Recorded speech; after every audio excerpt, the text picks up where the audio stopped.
Anyway, so let me once review what I was trying to talk about. I was talking about 1-6-2-5 pattern, very simple pattern, and talking about substitutions.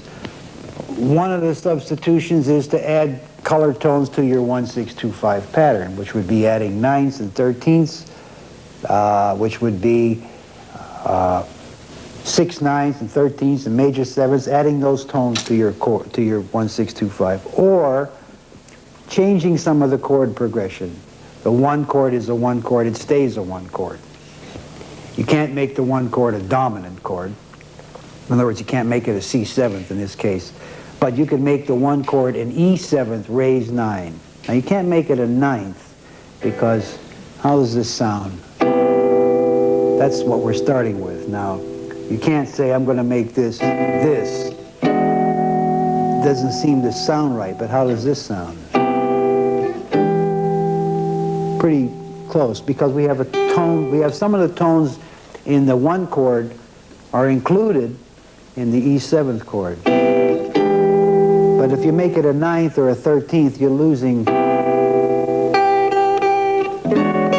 That has nothing to do with, listen to the root. Let me see if I can do this.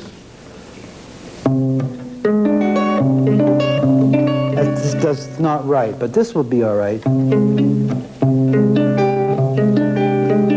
Because that is the raised 9th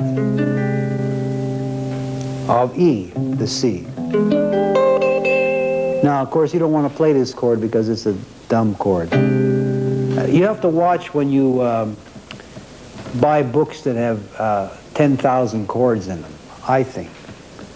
Because 9,000 chords are theoretically correct, but not really usable in the kind of playing we're talking about, which is if you want to play jazz pieces like Green Dolphin Street or Body and Soul and that. Theoretically, they're all correct. For instance, this chord here is called, in some books, G7 flat 9, with the flat 9 in the root, in the bass. Now, if I'm playing and you play that for a flat 9 G7 for me, I don't want it, because it's not, it doesn't sound like, it sounds to me like a diminished.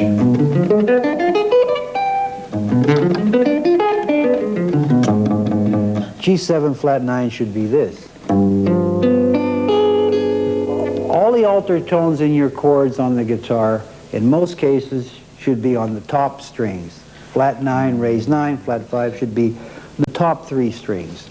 And I believe that the lower strings should be root bound, root chords. So G7 flat 9 is that, not, so theoretically it is. So be careful when you learn chords. If you watch other players play, some of the well-known players, anybody that plays can play, you'll notice that they all use the same general grips, I'll call them, or chords. These chords are very common on the guitar. 9th forms, these kind of forms. Very few people are playing, real difficult things. Some players like to concentrate on that kind of playing, but that takes a great deal of study and a great deal of practice, and sometimes you get